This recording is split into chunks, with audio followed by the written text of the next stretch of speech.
ప్రభునందు ప్రియమైన దేవుని బిడ్డలారా, మరి గత 2 వారాలు కూడా ఫిలిప్పీ పత్రికలో 7వ వచనం వరకు మనము 2 ధ్యానాలు జరిపిస్తున్నాం. ఈరోజు 3వ ధ్యానము, వాక్య అధ్యయనము 8వ వచనం నుండి 11వ వచనం వరకు. ఇక్కడ పౌలు ఫిలిప్పీ సంఘానికి ఈ పత్రికలో ఆయన వ్రాసినటువంటి విషయాన్ని మనం చూస్తే, క్రీస్తు యేసు యొక్క దయారసమును బట్టి మీ అందరి మీద నేను ఎంత అపేక్ష కలిగి ఉన్నానో దేవుడే నాకు సాక్ష్యం. ఈ సంఘము ఎడల పౌలుకున్నటువంటి అపేక్ష చాలా గొప్పది. అతడు ఈ సంఘాన్ని ఎంతగానో తన హృదయంలో సంఘము ఒక స్థానాన్ని అది సంపాదించుకుందన్నమాట. దానికి సాక్షిగా పౌలు ఎవరిని తీసుకుని వస్తున్నాడంటే దేవుడే తీసుకుని వస్తున్నాడు. దేవుడే సాక్షి, నేను ఎంత అపేక్ష కలిగి ఉన్నానో మీ మీద అంటున్నాడు. దీని భావాన్ని వివరిస్తూ ఏమని వ్రాయబడి ఉందంటే, పౌలు తన యొక్క ఆశ ఎలా ఉంది అంటే, ఫిలిప్పీ సంఘాన్ని దర్శించాలని, వారితో వారిని చూడాలని, వారితో సమయాన్ని గడపాలని పౌలు ఆశిస్తున్నాడు. అది కొన్నిసార్లు మనం గతంలో ఉత్తరాలు రాసేటప్పుడు నేను మీతో ఉండాలని ఎంతో ఆశపడుతున్నాను, కానీ పని వచ్చింది అని మనం రాస్తాను, చూసారా? పౌలు అలా రాస్తున్నాడు అనమాట. అది మాట వరుస కాదు, అది వాస్తవం. అయితే పౌలు అలాగా ఫిలిప్పీ వెళ్ళడానికి అనుకూలమైన పరిస్థితుల్లో లేడు. కారణం ఏంటంటే పౌలు చెరసాలలో ఉన్నాడండి. హి వాజ్ ఇన్ ప్రిజన్. కాబట్టి అతడు వెళ్ళలేనటువంటి వాడుగా ఉంటూ తన అపేక్షను, తన ఆశను అతడు వారికి వెల్లడి చేసినప్పుడు ఈ అపోస్తలుని ఈ సంఘం ఎంతగా ఆకర్షించింది, ఈ దైవజనుడు ఈ సంఘాన్ని ఎంతగా అతడు ప్రేమించగలిగాడు, మనము అర్థం చేసుకోగలుగుతున్నాం. నేను మొదటి ధ్యానంలో, 2వ ధ్యానంలో నేను జ్ఞాపకం చేశాను. దైవజనులు మనను అభిమానించగలిగితే, మనల్ని అపేక్షించగలిగితే, వారి హృదయంలో మనం స్థానం సంపాదించుకుంటే, వారి ప్రార్థనలో మన గురించినటువంటి సంగతులు వారు ప్రార్థించగలిగితే ఎంత ధన్యత. కాబట్టి ఫిలిప్పీ సంఘము అలా ఉన్నది. అయితే పౌలు ఏం చేస్తున్నాడు? పౌలు చెరసాలలో ఉన్నాడు. చెరసాలలో ఉన్న పౌలు ఏం చేస్తున్నాడు? లాయర్లను సంప్రదిస్తూ, తెలిసిన వారికి కబుర్లు పెడుతూ, అయ్యా ఏ రీతిగానైనా అది చెరసాల నుంచి విడుదల చేసేటట్టు మీరు ఏదైనా ప్రయత్నం చేయండి అని అతడు ఎవరన్నా అడుగుతున్నాడా? లేకపోతే పౌలు ఏం చేస్తున్నాడని మనం ఇప్పుడు చూస్తే, Paul was praying for the Philippians in the prison. అతడు తన సమయాన్ని ఎలా గడుపుతున్నాడు? చెరసాలలో తను విడుదల పొందాలనేటటువంటి ఆతృతతో, ప్రయత్నాలతో కాదు, లేకపోతే దుఃఖంతో, బాధతో, వేదనతో కాదు, నిరాశతో, నిస్పృహతో కాదు. He was spending the time in the prison by praying. ప్రార్థించుట ద్వారా తన సమయాన్ని అతడు గడుపుతూ ఉన్నాడు. మనకు ఏదైనా ఖాళీ సమయం, లేకపోతే బోరు కొడుతున్న సమయం, లేకపోతే మనం ఇంకేం చేయలేక అలాగే కూర్చుని పోయినప్పుడు సమయం ఏదైనా ఒకటి ఉంది అంటే అప్పుడు మనం ఏం చేయాలి? బస్ కోసము, ట్రైన్ కోసము మనము వెయిట్ చేస్తూ ఉన్నాం. టైం అయిపోతూ ఉంది, మనకు విసుగాలు వచ్చేసినప్పుడు మనం ఏం చేస్తాం? ట్రైన్ వాళ్ళని, బస్సు వాళ్ళని విసుక్కోవడం మొదలెడతాం. వీళ్ళు ఎప్పుడు ఇంతే, లేట్ అయిపోతున్నారు, సరిగ్గా టైంకి రాదు అని అక్కడి నుంచి మన దేశాలు కూడా తింటాం. మన ఇండియాలో ఇంతే కదా. కానీ అదే సమయాన్ని మనం అలాగా ఆ విసుగుదల భయపడితే మనకే ఎవరికి తెలియదు. ఆ ట్రైన్ డిపార్ట్మెంట్కి ఏం తెలియదు కదా, మళ్ళీ మనసులో అప్పుడున్నటువంటి విసుకోవడం తెలుస్తుందా? అది మనకే బాధను, మనకే ఇబ్బందిని కలిగిస్తుంది. అలాంటి సమయాన్ని మనము మంచి సంగతులను ఆలోచించడానికి, ప్రార్థించడానికి మనం వినియోగించుకోవచ్చు. పౌలు చెరసాల నుండి చేస్తున్నటువంటి పని అది. దానితో పాటు అతను ఏం చేస్తున్నాడు? చెరసాల నుండి మనం 4 పనులు అతను చేస్తున్నట్టు మనం గమనించవచ్చు.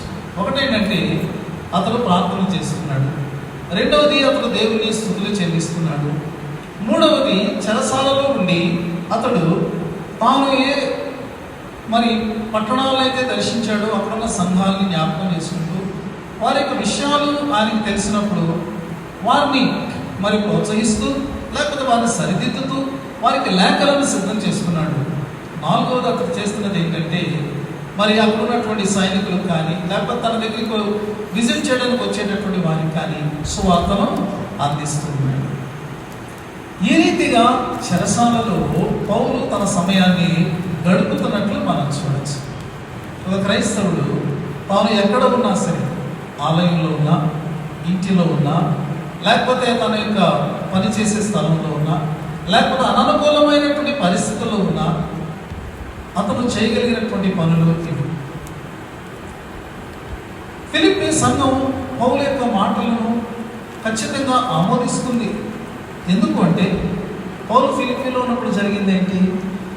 అక్కడ కొట్టి చెరసాలలో వేశారు పౌలును, శీలను.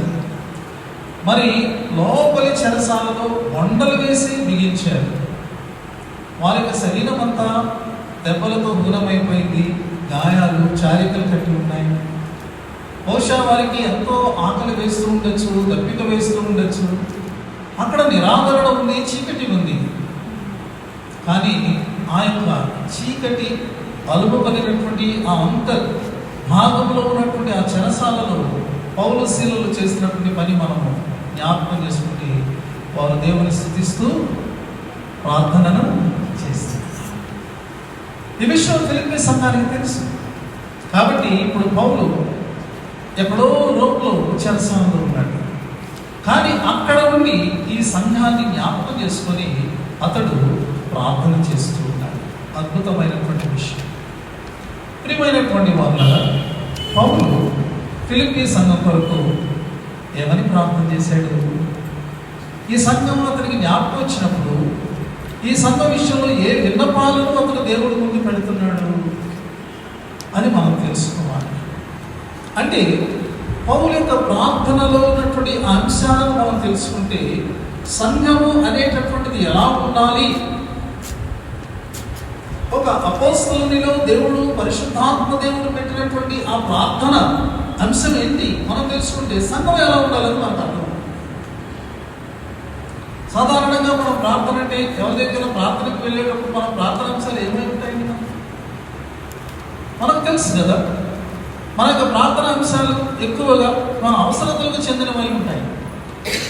ఇహలోకపరమైనటువంటి మన యొక్క వ్యక్తిగతమైన, మన కుటుంబపరమైన అంశాలు అయి ఉంటాయి.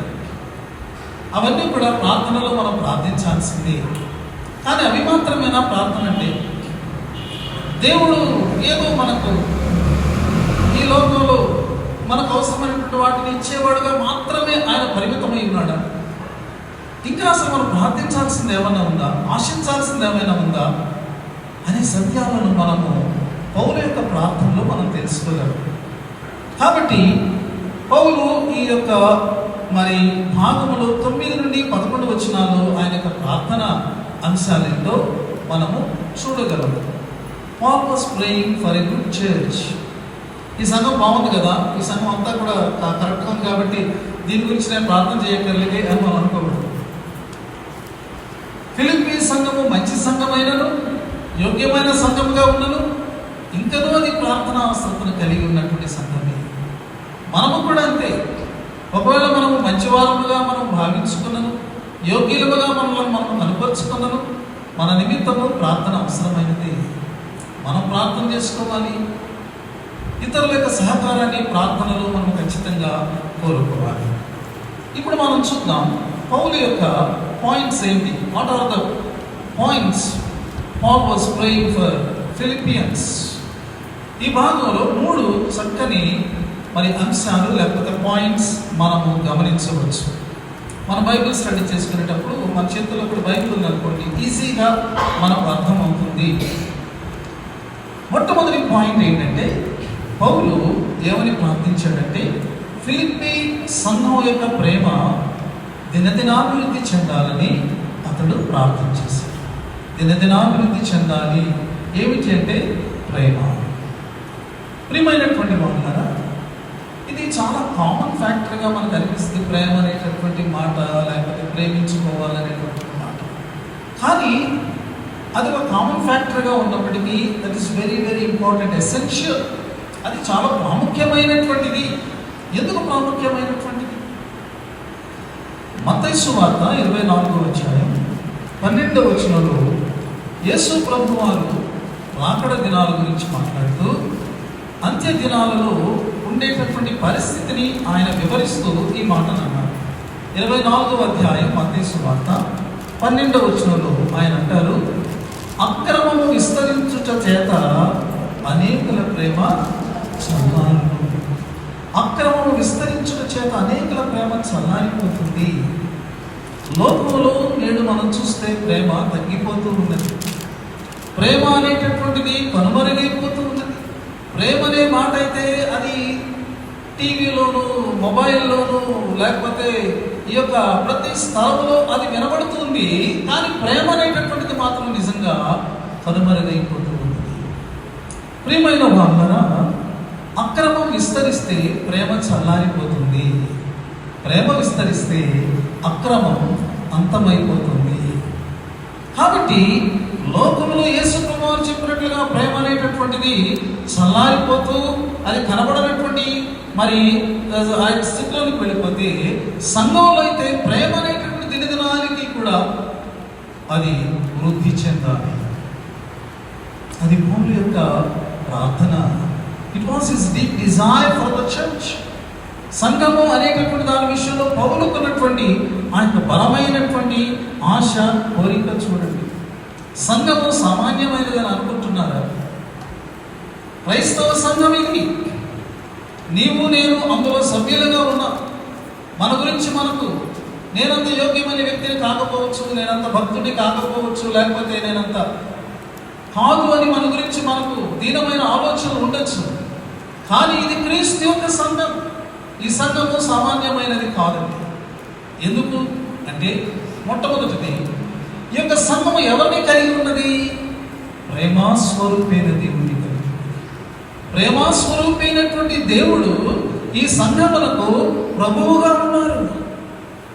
The lord of the church is love.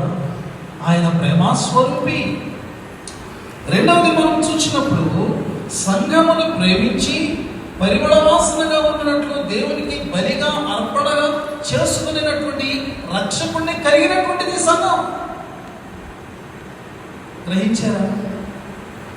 మూడవది ఏమిటంటే, ప్రేమ అనే ఆత్మ ఫలం యొక్క రుచిని మన ద్వారా అందింపచేసేటటువంటి పరిశుద్ధాత్మ దేవుణ్ణి కలిగినటువంటి సంఘం ఇది. అందుకనే సంఘము సామాన్యమైనది కాదు. నీవు నేను ఎటువంటి వారమైనా సంఘము మాత్రం అలాంటిది. మనం సంఘములో నిజమైనటువంటి అవయములుగా ఉంటే మనము కూడా ప్రేమాస్వరూపమైనటువంటి దేవుణ్ణి, ప్రేమించి అర్పించుకునేటటువంటి రక్షకుణ్ణి, ప్రేమ రుచిని మన ద్వారా అందింపచేసే పరిశుద్ధాత్మను మనము కలిగి ఉన్నాము. చూసారా? కాబట్టి ఇప్పుడు సంఘము ఏమిటి అని మనం ఆలోచన చేస్తే, ఈ ప్రేమకు ప్రతిబింబమై ఉండాలి. Church must reflect the love of triune God. త్రియేక దేవుని యొక్క ప్రేమను సాక్షాత్కరింప చేసేటటువంటి సాధనముగా సంఘము ఉండి తీరాలి. ప్రియమైన వాళ్ళారా, ఫిలిప్పీ సంఘము ప్రేమ కలిగిన సంఘమే. కానీ పౌలు కోరుకుంటున్నాడు, ఈ ప్రేమ అంతకంతకు కూడా వర్ధిల్లాలి, వృద్ధి చెందాలి. ప్రేమ నిస్వార్థమైనటువంటిది. స్వార్థాన్ని కలిగి ఉండి నేను ప్రేమను కలిగి ఉన్నాను అంటే కుదరదు. సంఘంలో నా నీ అనేటటువంటి ఉండవు. సంఘంలో రాజకీయాలు ఉండవు. సంఘంలో స్వార్థపూరితమైనటువంటి మరి కార్యక్రమాలు అందులో ఉండవు. అది ప్రేమ కాదు. రెండవది ఏంటంటే, ప్రేమ గుడ్డిది కాదు. ఒక క్రైస్తవుడు చూపేటటువంటి ప్రేమ, it's not a blind love. లోకంలో మనం చూస్తాం, ఎందుకు పనికిరానటువంటి వాడు ఒక అమ్మాయి నేను ఇష్టపడుతున్నాను, ప్రేమిస్తున్నాను. ఎందుకంటే అలా పుట్టేస్తాడు ప్రేమ. It's foolishness. ఆ తర్వాత ఏం జరుగుతుందో మనకు అర్థమైపోతుంది. ఆ యొక్క సిచ్యువేషన్ చూస్తేనే, ఆ వ్యక్తులను చూస్తేనే భవిష్యత్తులో వాళ్ళు ఎలాంటి పరిస్థితులు ఎదుర్కొంటారో మనకి ఇప్పుడు అర్థమైపోద్ది. కానీ అది ఒక మైకం కమ్మినటువంటి స్థితి. క్రైస్తవ ప్రేమ, క్రీస్తు ప్రేమ అలాంటిది కాదండి, కాదు. మూడవది ఏంటంటే, ప్రేమ అనేటటువంటిది అది సెంటిమెంటల్ కాదు. చాలా సెంటిమెంట్గా ఫీల్ అవుతూ ఉంటారు కొంతమంది, అలాంటిది కాదు. అందుచేత క్రైస్తవులు, సంఘము తాము ప్రేమను అభ్యసించేటప్పుడు, ప్రేమను అవగాహన చేసుకునేటప్పుడు, ప్రేమను వారు అందించేటప్పుడు ఆ ప్రేమ ఎటువంటిదై ఉన్నారో పౌలు ఇక్కడ 3 మాటల్లో ఆయన తెలియజేశాడు. ఏమంటాడు? మీ ప్రేమ తెలివి కలిగిన ప్రేమ అయింది, తెలివి తక్కువ ప్రేమ అయింది. Your love should be a foolish love. ఎక్కడైతే ఫూలిష్నెస్ ఉందో అది ప్రేమ కాదు వాస్తవంగా. తెలివి కలిగినటువంటి స్థితిలో ఉండాలి, యోగ్యంగా ఉండాలి. ఈ ప్రేమలో మనము మరి చేసేటటువంటివి అవి తెలివైనవై ఉండాలి. ఒక తల్లి తన బిడ్డను ప్రేమిస్తుంది. ఒకవేళ ఆ బిడ్డ పెరిగి పెద్దయి మంచివాడైతే మనకు అర్థమవుతుంది ఆ తల్లి తన యొక్క ప్రేమలో ఆ బిడ్డను తప్పు చేసినప్పుడు గద్దించింది, చేయరానివి చేసినప్పుడు శిక్షించింది. ఆ బిడ్డ ప్రతి విషయంలో సరిగ్గా ఉన్నట్లు సరిదిద్దింది. ఇదంతా ప్రేమతోనే చేసింది. కాబట్టి ఆ బిడ్డ యోగ్యుడైనటువంటి వాడు లేదు. మరొక తల్లి తన బిడ్డను పెంచింది, కానీ వాడు పెద్దవాడు అయిన తర్వాత ఇష్టానుసారంగా అవిధేయుడిగా తయారయ్యాడు. ఎందుకంటే చిన్నప్పుడు నేను నా బిడ్డను ప్రేమిస్తున్నాను అని చెప్పి ఆ బిడ్డ గాయపడతాడేమో, హర్ట్ అవుతాడేమో అని చెప్పి ఒక్క విషయంలో కూడా సరిదిద్దలేదు. అది తెలివి తక్కువ ప్రేమ. మన ప్రేమ తెలివి కలిగినదై ఉండాలి. ఒక స్నేహితుడు ప్రేమించి ఏం చేస్తాడట? గాయం చేస్తాడట. కానీ మోసగాడు ఏం చేస్తాడట? అతడు ఆ యొక్క నునుపైనటువంటి మాటలు మాట్లాడుతూ ఉంటాడు. ఆ మాటలు మనకు ఎంతో ఇంపుగా ఉంటాయి, కానీ దాని లోపల మోసము అనేటటువంటిది దాగి ఉంది. కానీ నిజమైన స్నేహితుడు ఏం చేస్తాడు? ఖచ్చితంగా హర్ట్ అయినా సరే ముఖం మీద చెప్పేస్తాడు. ఎందుకంటే నువ్వు సరి కావాలి, ఆ మార్గంలో పెడితే నువ్వు మరి ప్రమాదంలో పడతాము, చిక్కుల్లో పడతాము. కాబట్టి మన ప్రేమ తెలివితో నిండినటువంటిదై ఉండాలి. ప్రేమిస్తున్నా కదా అని చెప్పి ప్రతిదానిని కూడా మనం అంగీకరించడం, ప్రతిదానికి కూడా మనం అనుకూలించడం అనేటటువంటిది చేస్తే అది దేవుని యొక్క ప్రేమ కాదు. ఎందుకంటే బైబిల్ గ్రంథంలో మీరు చదవండి, దేవుడు తన యొక్క బిడ్డలను ఆయన ప్రతిసారి కూడా వాళ్ళ కష్టం వచ్చినప్పుడల్లా ఆయన వాళ్ళని ఆదుకున్నాడు లేదండి. నీ కష్టానికి కలిగినటువంటి కారణము ఇదిగో నువ్వు చేసినటువంటి పాపము, దోషము అని వారికి చూపించాడు దేవుడు. దానివల్ల వారు శిక్షను అనుభవించారు. వారు ఎప్పుడైతే పశ్చాత్తాపడి వారు చేసినటువంటి తప్పుల నుండి వారు మళ్ళుకున్నారో దేవుని వైపు, అప్పుడు వారిని క్షమించి మరలా దేవుడు వారిని చేయించుకున్నాడు. మన దేవుడు అలాంటి దేవుడు. దాన్ని మనం గమనించాలి. దేవుడు ప్రేమ గలవాడు కాబట్టి ఏం చేసినా ఒప్పుకుంటాడని అనుకోకూడదు. మనము కూడా అలాంటి మరి విషయాల్లో తెలివి కలిగిన వారు. రెండవది ఇక్కడ అంటున్నాడు, మీ యొక్క ప్రేమ అది అనుభవ జ్ఞానం కలిగినటువంటిది అయి ఉండాలి. ప్రేమ అంటే అది మాటలు కాదు కదండి, మనకు తెలుసు. Love is not just conversation. Love is always it is shown in actions. క్రియలలోనే ప్రేమ అనేటటువంటిది కనబడుతూ ఉంది. మన ప్రేమ క్రియాపూర్వకమైనటువంటి ప్రేమ అయి ఉండాలి. ఒకప్పుడు రష్యా దేశంలో భయంకరమైనటువంటి ఆర్థిక పరిస్థితులు వచ్చినప్పుడు ప్రజలందరూ కూడా ఆ యొక్క పరిస్థితులను తట్టుకోలేక, ప్రభుత్వం యొక్క ఈ నూతనమైనటువంటి చట్టాలను వారు భరించలేక దూరాలకు వెళ్ళిపోయారు. అలాంటి పరిస్థితుల్లో కుటుంబం ఒక రిమోట్ ఏరియాలోకి వెళ్ళిపోయి గుడారం వేసుకున్నారు. తినడానికి తిండి లేదు, కట్టుకోవడానికి బట్టలు లేదు, చలికాలం, ఆకలి, ఇంటిలో బిడ్డలున్నారు. అలాంటి పరిస్థితుల్లో ఒక సేవకుడు వారిని దర్శించాడు. వారిని దర్శించినప్పుడు వారి కష్టమంతా చెప్పుకున్నారు.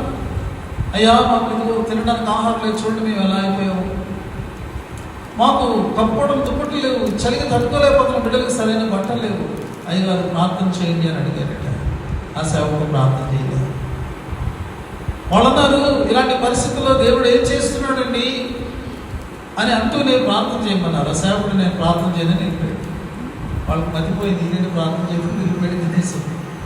కానీ తర్వాత ఆయన వారికి అవసరమైనటువంటి ఆహార పదార్థాలను, వారికి అవసరమైనటువంటి వస్త్రాలను ఆయన తీసుకుని వచ్చి వారు చక్కగా ఆహారం వండుకొని భోంచేసిన తర్వాత వారు మరి ఆ యొక్క బట్టలు చక్కగా వారు ధరించుకొని ఆ చలి నుండి వారు సంరక్షించబడిన తర్వాత అప్పుడు ఆయన మోకరించి, ఇప్పుడు దేవుడు ఏం చేశాడో దాన్ని బట్టి మనం దేవుడికి స్తుతిద్దాము. Love in action, love in action. ప్రేమ అనేటటువంటిది కార్యరూపకమైనటువంటిదిగా అనుభవ జ్ఞానంలో ఉండాలి. మూడవది మనకు తెలియచేసినటువంటిది ఏంటంటే 9వ వచనంలో, మీరు శ్రేష్టమైన కార్యములను వివేచించాలి. మనము ప్రేమ కలిగి ఉంటే శ్రేష్టత అనే దానిని మనం గ్రహించగలం. ప్రేమ అనేటటువంటి స్థానంలో ఒకవేళ అసంతృప్తి, సలుగుడు, గొడుగుడు ఇవే ఉన్నట్టాయి. ఎప్పుడూ కూడా మనము నకారాత్మకమైనటువంటి వాటిని మనము పాయింట్అవుట్ చేస్తూ ఉన్నట్టయితే ప్రియమైన వాళ్ళ శ్రేష్టమైనటువంటి వాటిని మనం వివేచించాలి. దేవుని సంగతులన్నీ కూడా శ్రేష్టమైనవి. ఎందుకంటే ఆయన మనకిచ్చేవి శ్రేష్టమైనవి, సంపూర్ణమైనవి, అవి పరసంబంధమైనవి, అవి జ్యోతిర్మయుడకు తండ్రి అనుగ్రహించేటటువంటివి. కాబట్టి మనము ఆ దృష్టితో చూచినప్పుడు దేవుని సంగతులన్నీ కూడా మనకు ప్రశస్తమైనవిగా, శ్రేష్టమైనవిగా కనబడతాయి. ఎప్పుడంటే మన హృదయంలో ఆ ప్రేమ నిలిచి ఉన్నది. చూసారా, పౌలు ఎలాంటి సంఘముగా తాను మరి సువార్తను ప్రకటించి కట్టినటువంటి సంఘం ఉండాలని ఆయన బర్డెన్ కలిగి ఉన్నాడో చూసారా. దీన్ని బట్టి సంఘముగా మనం ఎటువంటి ప్రేమను కలిగి ఉండాలి అనేటటువంటిది మనకు అర్థమవుతుంది. రెండవది మనం చూస్తే పౌలు రెండవ పాయింట్గా వీరి వరకు ఏం ప్రార్థన చేస్తున్నాడు అంటే 11వ వచనంలో దాని కంటిన్యూషన్ మనం చూస్తే, ఇందువలన దేవునికి మహిమయు స్తోత్రములు కలుగునట్లు మీరు యేసుక్రీస్తు వలన నీతి ఫలములతో నిండుకొనిన వారై ఉండాలి అని ప్రార్థన చేస్తున్నాడు. సంఘము నీతి ఫలములతో నింపబడినదిగా ఉండాలండి. Fruits of righteousness. క్రైస్తవ సంఘము నీతి ఫలములను ఫలించేటటువంటిదిగా ఉండాలి. రోమా 4వ అధ్యాయం 25వ వచనంలో ఈ మాటలు రాయబడ్డాయి. రోమా 4:25, ఆయన మన అపరాధముల నిమిత్తము అప్పగింపబడి మనము నీతిమంతులముగా తీర్చబడుటకై లేపబడెను. యేసుక్రీస్తు ప్రభుని యొక్క మరణ పునరుద్ధానాలు ఎందుకోసమండి? ఈరోజు మతం అంటే, దేవుడంటే ప్రజలు ఎందుకు ఆరాటపడుతున్నారు, ఎందుకు రావాలని అనుకుంటున్నారంటే, దేవుడి దగ్గరికి వెళ్తే మా కోరికలు తీరుతాయి. క్రైస్తవ ధర్మం లోకానికి ఏం ప్రకటిస్తుందంటే, ఇదిగో నువ్వు యేసుక్రీస్తును చూడు, ఆయన యొక్క మరణ పునరుద్ధానములను చూడు అని క్రైస్తవ ధర్మం లోకానికి బోధిస్తుంది. ఎందుకు ఆయనను చూడాలి అంటే, ఆయన నీ అపరాధముల నిమిత్తం అప్పగించబడ్డాడు, నీవు నీతిగా జీవించాలని ఆయన నిలిచాడు. That is the purpose of the death and resurrection of lord Jesus Christ. దీన్ని మనం తెలుసుకోవాలి. క్రీస్తు యొక్క రాక గల కారణం ఏంటి? క్రీస్తుని మనం దేవుడిగా మనం కొలుస్తున్నటువంటి కారణం ఏమిటి? ఇదేదో ఒక దండం పెట్టుకుని లెంపలో వాయించుకుని ఒక కోరిక దేవుడి ముందు కోరుకుని వెళ్ళిపోయి ఆ దేవుడు కోరిక తీర్చాడని చెప్పడం కాదు. మోర్ దాన్ దట్, మన అపరాధం నిమిత్తం ఆయన అప్పగించబడే సిలువలో ఘోర మరణాన్ని పొందాడు.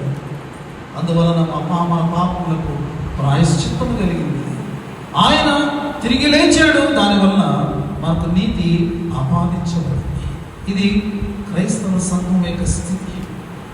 క్రైస్తవ సంఘము అంటే నీతి చేత అలంకరించబడినటువంటి సమూహము. ప్రియమైన వాళ్ళ వాక్యంలో రాయబడి ఉన్నది, ఒకప్పుడు మనము పాపమునకు దాసులం. యేసుక్రీస్తు మన జీవితంలో లేనప్పుడు, యేసుక్రీస్తు దగ్గరికి వచ్చి ఆయన మనం దాటి ఆయన యొక్క మరి వెలుగులోకి మనం వచ్చినప్పుడు మనము నీతికి దాసులు.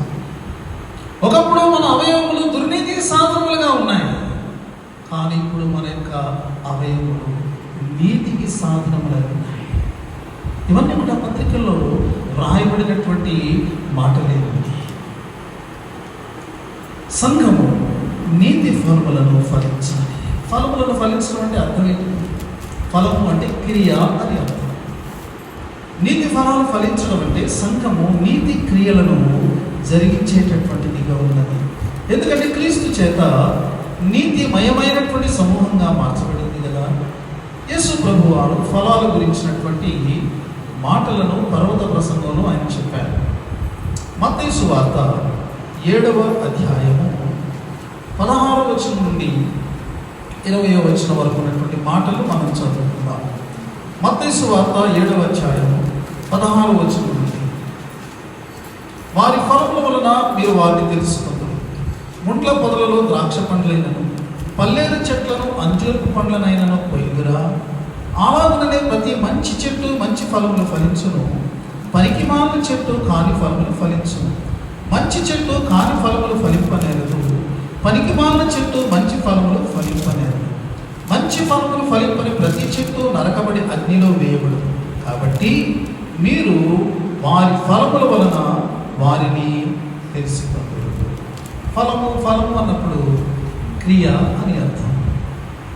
మనం ఒక పల్లేరు చెట్టు దగ్గరికి వెళ్ళి ద్రాక్ష పండ్లు దొరుకుతాయని ఆశిస్తే అలా దొరుకుతాయి. ముండ్ల చెట్టు దగ్గరికి వెళ్ళి అంజూరం పండ్లు మనం కోసుకోవచ్చని అనుకుంటే దొరుకుతాయా? మనం చెడు పనులు చేస్తూ మనం దేవుని బిడ్డలు అని అంటే అది ఒప్పుకోదగిందేనా? అది ఇక్కడ ప్రశ్న. పాపం క్రియలు చేస్తూ నేను క్రీస్తుకు చెందిన వాడను అని మనం చెప్పుకుంటే అది ఒప్పుకొనదగినదేనా? కానీ అలాంటి పరిస్థితులు కొంతమంది జీవితాలు కనబడడం అనేటటువంటిది చాలా విచారకరమైన విషయం. ప్రభువా దీని గురించి మాట్లాడితే ఏమంటున్నారు? వీళ్ళు నోరు విప్పితేనట ప్రభువా ప్రభువా ప్రభువా అంటారట. కానీ ప్రభు ఏమంటున్నారు? అలాగా నన్ను పిలిచే ప్రతివాడు పరలోక రాజ్యంలో ప్రవేశించు, నా తండ్రి చిత్త ప్రకారం చేయవాడే ప్రవేశిస్తాడు. వీళ్ళు కొన్ని పనులు కూడా చేస్తారట.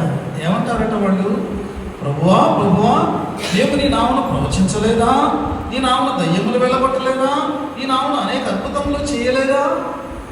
ఇవన్నీ అలా చేశారు మొత్తానికి. దేవుని దగ్గర మాత్రం వారి యొక్క క్రెడెన్షియల్స్గా వారు దేవుని బిడ్డలుగా లోకంలో జీవించినట్టుగా చూపించుకునేటటువంటి సాక్ష్యాలుగా వాటిని దేవుని ముందు పెడుతున్నారు. ఏమిటవి? దయ్యాలను వదలగొట్టడం, లేకపోతే ప్రవచించడం, అద్భుతాలు చేయడం. దేవుడు నీవు అద్భుతం చేసే ముందు, లేకపోతే నీవు ఒక అపవిత్రాత్మను వెళ్ళగొట్టే ముందు, లేకపోతే నీవు ఒక ప్రవచనం ప్రవచించే ముందు నీ జీవితం నీతిగా ఉండాలని. అవి చేయకపోయినా పర్వాలా, అవి లేకపోయినా పర్వాలా.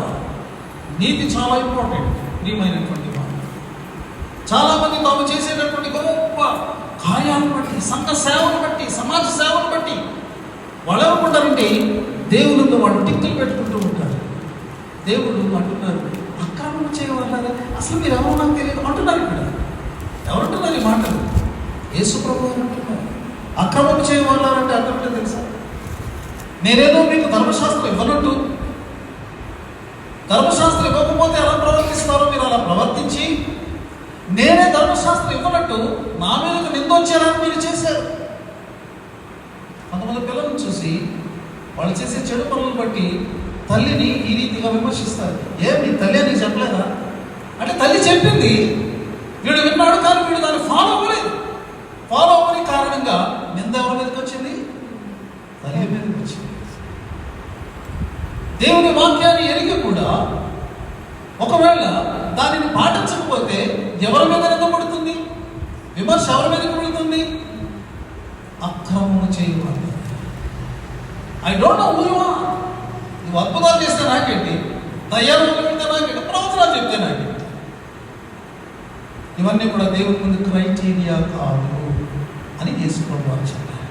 ప్రియమైనటువంటి వాళ్ళని, నీతి అనేటటువంటిది ఎంత ఇంపార్టెంటో మనం తెలుసుకోవాలి. నీతి అంటే దేవుని ముందు యోగ్యంగా నిలబడడం. ఒక భక్తుడు అన్నాడు, righteousness means right standing before God.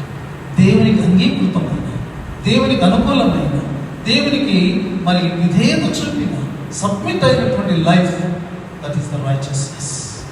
దీన్ని మనం కోరుకున్నాం. ఎక్కడో అద్భుతాలు జరుగుతాయని పరిగెత్తుకుని వెళ్తున్నాం మనం. ఎందుకంటే మనకు అద్భుతాలు కావాలి. ఏదో జరిగిపోతుందంటే వాళ్ళు ఎలాంటి వాళ్ళు మనకు అనవసరం. వెళ్ళిపోయి వాళ్ళ ముందు సాష్టాంగ పడిపోతున్నారు మనోళ్ళు. ఎంత విచిత్రంగా ఉంటుందో కొన్నిసార్లు చూసినప్పుడు. ఎక్కడి నుంచి వాళ్ళు నేర్చుకుంటున్నారో, ఎక్కడి నుంచి ఇవన్నీ కూడా వాళ్ళు మరి పాటిస్తున్నారో తెలియదు. కానీ అంతలోకే ఎక్కడ లేని భక్తిని చూపించి వారు వెంట వెళుతూ ఉన్నారు.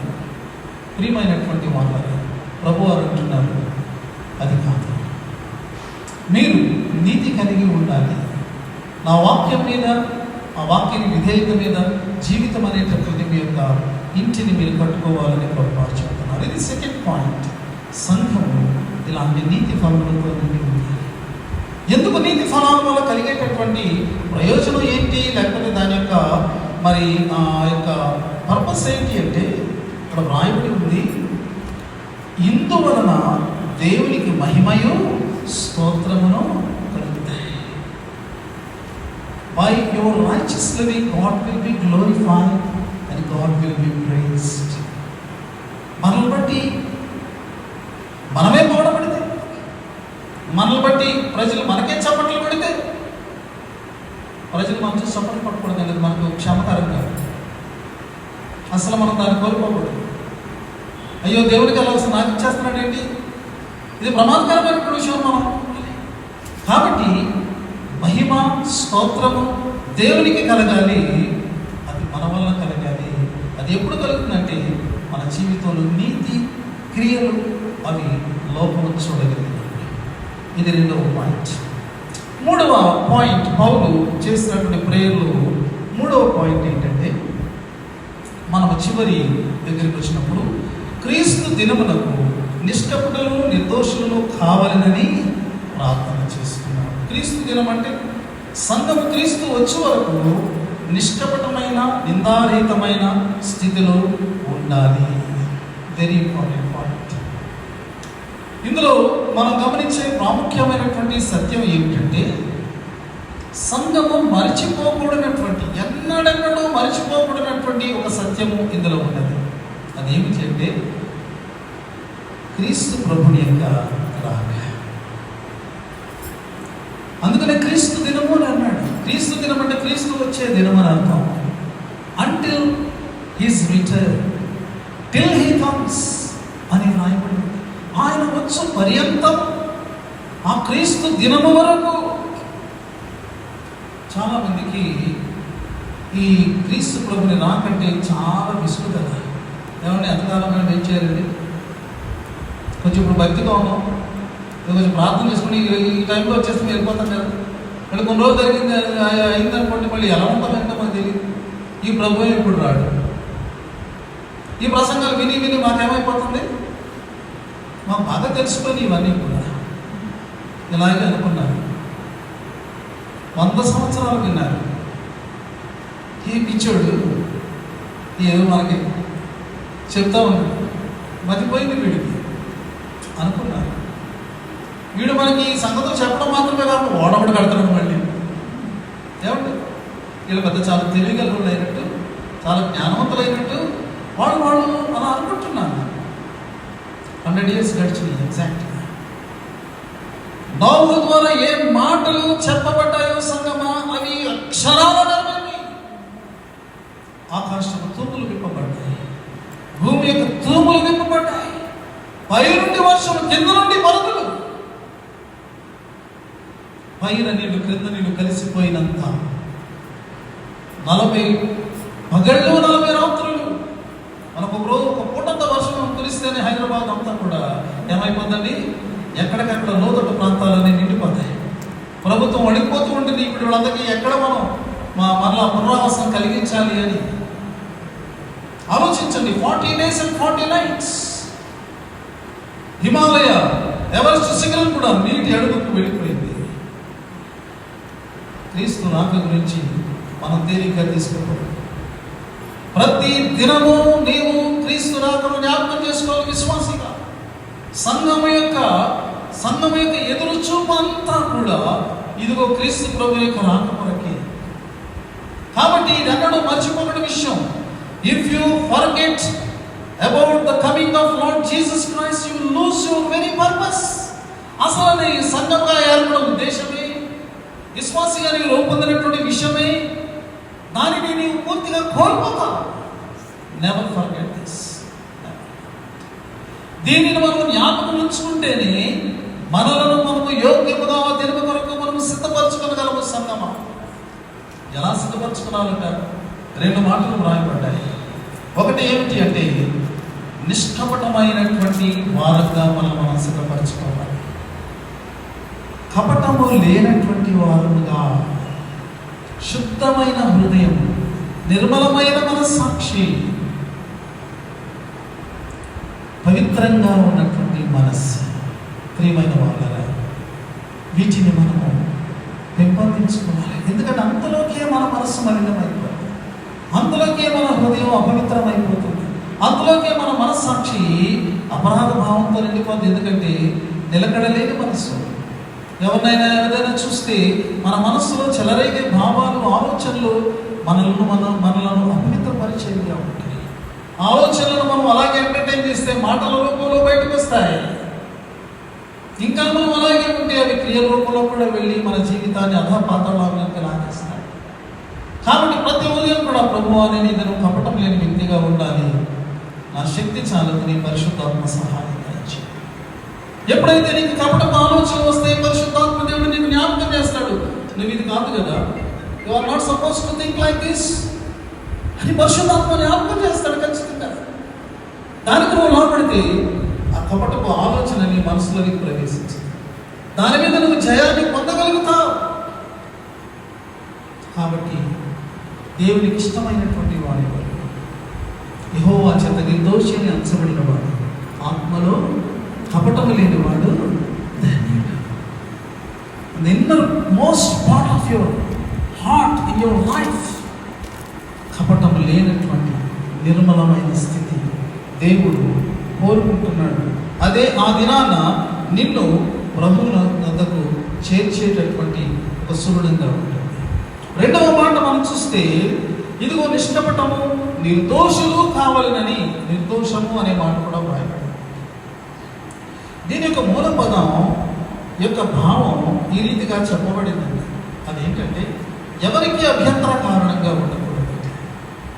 మనము ఎవరికి అడ్డుగా, అభ్యంతర కారణంగా ఉండకూడదు. నేను ఒక వ్యక్తికి దేవునికి మధ్యలో వెళ్ళి అడ్డుగా నిలబడకూడదు. అది ఇక్కడ విషయం. నేను అలా నిలబడగలనా? ఎస్.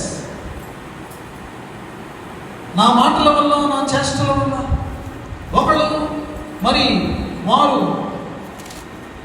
మనో పాపానికి గురై ఒకవేళ దేవునికి దూరం అవుతున్నారా, క్రైస్తవులంతా ఇంతే అని అనుకుని వారు క్రీస్తును వదిలిపెడుతున్నారా, దేవుని సన్నిధానానికి నా వలన, నీ వలన ఎవరైనా దూరం అవుతున్నారా, దేవుని మందిరానికి రాకుండా వాళ్ళు మానేయడానికి మనం కారణమవుతున్నామా? అభ్యంతర కారణం అంటే ఇది ఎంత శాపగ్రస్తమైనటువంటిది గమనించండి. నా వలన, నీ వలన ఒక వ్యక్తి దేవునికి దూరం అయిపోతే అతను నిత్య రాజ్యానికి దూరం అయిపోతున్నాడు.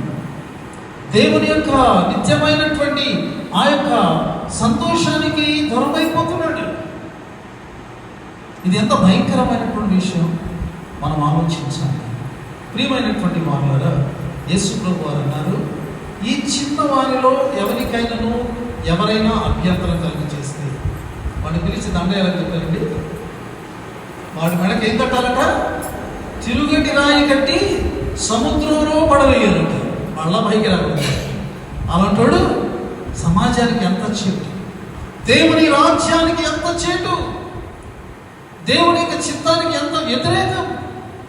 అందుచేత యేసు ప్రభు వారు సాధారణంగా ఇలాంటి మాటలు మాట్లాడరు, కానీ తన చిత్తానికి, తండ్రి చిత్తానికి, తన రక్షణకు వ్యతిరేకంగా పనిచేసేటటువంటి వారి విషయంలో మాత్రం ఆయన కఠినమైన మాట మాట్లాడారు. వాడి మెడకు తిరిగటి రాయి కట్టబడి సముద్ర గాధంలో పడవేయబడ్డ వాడికి వేరు ఎందుకు బతుకు అన్నట్టుగా ప్రభు వారు మన వలన ఇతరులు దేవునికి దగ్గర కావాలి, దేవుని సన్నిధానానికి వాళ్ళు అలవాటు పడాలి, దేవుని ఆలయంలో వారు క్రమంగా రావాలి. దీని వరకు మనము ప్రయాసపడాలి. ఇది దీని అర్థం. డిఎల్ మూడి అనేటటువంటి భక్తుడు ప్రపంచ ప్రఖ్యాతిగాంచినటువంటి సువార్థికుడిగా అతడు సేవ చేశాడు. అయితే అతడు సేవ ఆరంభంలో, అంటే ఇంకా సేవ అని కూడా అనుకోవడం లేదు, మొట్టమొదటి దినాలు అతను మామూలుగా ఉన్నప్పుడు అతను ఏం చేశాడో తెలుసా? చర్చికు ముందు వెళ్ళిపోయేవాడట. చర్చ్ స్టార్ట్ అవ్వకముందే వెళ్ళిపోయేవాడట. వెళ్ళిపోయి ఆ రోజు దేవుడు ప్రార్థన చేసుకునేవాడట. ప్రభువా, ఈరోజు నేను 2 బెంచీలు నిండా ప్రజలు ఉండేటట్టు నేను వారిని ఆహ్వానిస్తాను అని రోడ్డు మీదకి వెళ్ళి, అయ్యా గుడికి రండి, దేవుడు మిమ్మల్ని దీవిస్తాడు. రోడ్డు మీద వెళ్ళేవాడిని పిలిచి ఆ రోజు అతను కమిట్ చేసినట్టుగా 2 బెంచీలు వాడిని పిలిచాడట. అక్కడక్కడ మన క్రైస్తవులు గారు పిలవడు, ఆయన ఎవరో తెలియదు, రోడ్డు మీద వెళ్తున్నవాడు. వాడు క్రిస్టియన్ అయి ఉండొచ్చు, నాన్ క్రిస్టియన్ అంటే ఎథీస్ట్ అయి ఉండొచ్చు, ఎవడైనా అయి ఉండొచ్చు. అయ్యా రండి చర్చిలో కూర్చోండి, 1 గంట కూర్చుంటే దేవుడు మాటలు మీకు సంతోషం కలుగుతుంది, మీకు మరి ఆనందం కలుగుతుంది, మీకు శాంతి కలుగుతుంది అని ఒక వారం 2 బెంచీలు, ఇంకొక వారం 5 బెంచీలు, ఇంకొక వారం 10 బెంచీలు, ఒక వారం 20 బెంచీలు నింపాలని. 20 బెంచీలు నింపాలని ఎంతమంది పిలవాలండి? ఎంత ముందుగా అతను వచ్చి ఆ పనిని ప్రారంభించాలి. అలా చేశాడు అతను. తాను ఎప్పుడైనా కూడా నేను బయటికి వెళ్ళి వాక్యం చెప్తాను, బయటికి వెళ్ళి నేను స్వార్థ చేస్తాను అనుకోవాలి. అతని పని ఏంటంటే ఆడ కూర్చోబెట్టుకుంటే దానికి వచ్చిన ఆయన కూడా వాక్యం విన్నాం, అంతే. అందుచేత దేవుడు ఆయన ఆశీర్వదించి ప్రపంచ ప్రఖ్యాతిగాంచినటువంటి సువార్థికునిగా తీర్చిదిద్దాడు. నా వలన, నీ వలన ఆలయానికి రావాలి. నీ ప్రక్కన నెక్స్ట్ వీక్ నీ పక్కన కూర్చోట్లేదు, కారణం ఏంటి?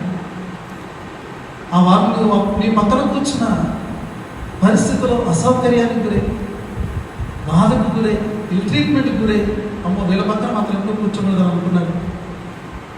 చాలా సింపుల్ థింగ్స్, కానీ వాటిలో మనం జాగ్రత్తగా లేకపోతే ఎంత తీవ్రమైన పరిణామాలు ఉంటాయి. పౌలు ప్రార్థన చేసింది, క్రీస్తు దినం వరకు మీరు నిష్కపటులుగా, నిందారహితులుగా ఉండాలి. సంఘం ఈ 3 పాయింట్స్. 1, మన ప్రేమ వృద్ధి చెందాలి. 2వది, మన నీతి ఫలాలు, మరి మనం నీతి ఫలాలు ఫలించి ప్రభు వచ్చే వరకు మనం నిష్కపటులుగా, నిందారహితులుగా ఉండాలి. ఆ రీతిగా మనం ఉండగలిగినట్టు పౌలు యొక్క ప్రార్థన మనకి ప్రేరేపణగా ఉంటుంది. పరిశుద్ధాత్మ దేవుడి వాక్యం మన ఫలింపచేయాలి.